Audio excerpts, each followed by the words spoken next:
Sir Topham Hatt had just left the Sodor airfield and had confirmed that the heat wave was in fact a threat to the island of Sodor.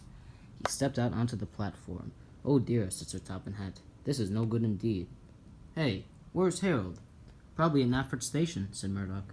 "Oh, hello, Murdoch. Why would he be at Nafford Station?"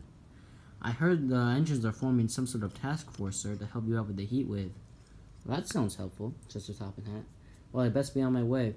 Also, Murdoch, be careful of the heat. I heard it can hurt engines a lot more than I thought." "Yes, sir," said Murdoch. Meanwhile, at Nafford Station, Gordon had to pull the express the other way so as to avoid another accident. He went through the platform.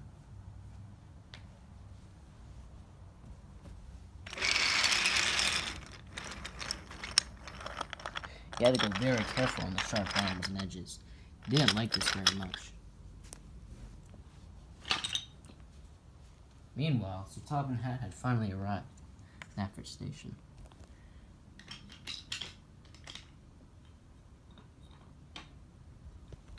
Suddenly, Thomas and Edward pulled up. Edward arrived at the station with Rocky.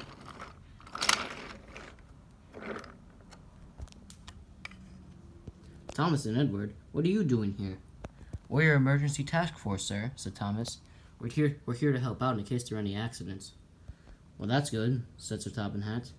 "Speaking of accidents," said Terence, who had just butted in, I heard there was some accidents at the quarry not too long ago." "Really?" said Sir Topham Hatt. "Yeah. Bill and Ben were speeding down Gordon's Hill. Apparently they wanted to get to the quarry in time, or something like that. They hadn't noticed the stop sign that had been placed on the line below.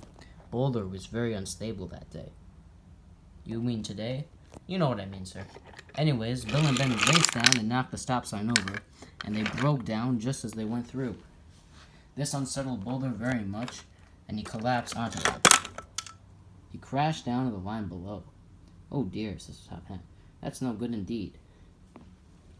"I'm going to need an engine to solve that problem immediately. Which one of you wants to do it?" Bill and Ben? I guess I could do it, sir," said Duck. Thank you, Duck." So Duck went. "Any other problems, Terence?" "Actually, yes. Emily just had some trouble with the turntable not too long ago. She broke down just as she was spinning upon it. Now all the engines of the shed are trapped." "Blast," said Sir Topham Hatt. "Oliver, I want you to go deal with that immediately." "Yes, sir," he said. He got a couple from his training when along his route. "Any more bad news?" Unfortunately, yes, sir." "What is it this time?" "Well, sir, one of the cranes at the docks broke down because of the heat. Apparently, the metals and axles that was used to pulling up a cargo crate just stopped working all of a sudden.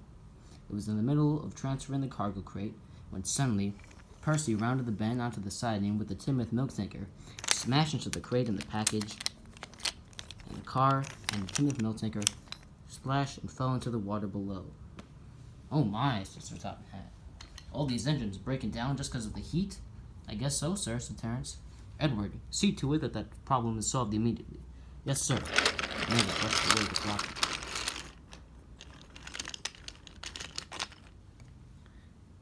"Anything else?" "Not for now, sir, but I highly doubt it will stay like that." Said Sir Topham Hatt. "I've also heard there's a threat of fires. Forest fires, in fact."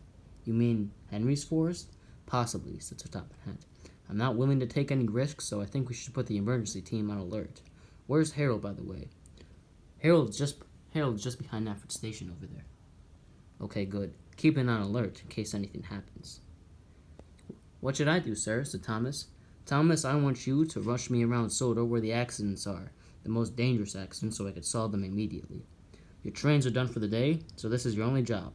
"Yes, sir," said Thomas, and a couple from Manny and Clarabelle, and Sir Topham Hatt hopped in. "Wait, sir," said Terence. What do we do?" "Easy," said Sir Topham Hatt. I want you and the other road vehicles to help out my engines where my engines can't." And he ran it back into Thomas and puffed away. "Yes, sir," said Terence.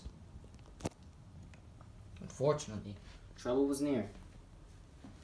Gordon had just went up the viaduct with the express. Henry's force, which was positioned near Gordon's Hill, was in fact starting to catch fire. One of the trees was starting to flame. "What?" cried Gordon.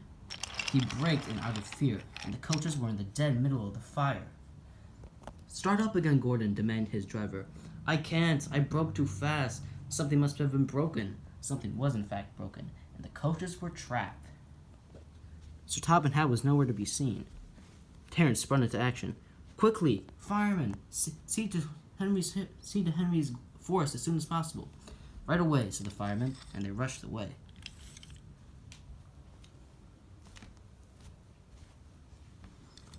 The firemen went around and soon started spraying water on Henry's force.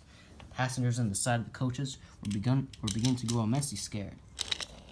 Meanwhile, the engine car rushed behind the coaches and began to spray them with water as an extra measure. Harold took off and landed next to Terence.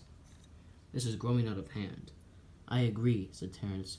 "Hopefully Sir Topham Hatt can solve all these problems before they grow out of control." Hopefully he would.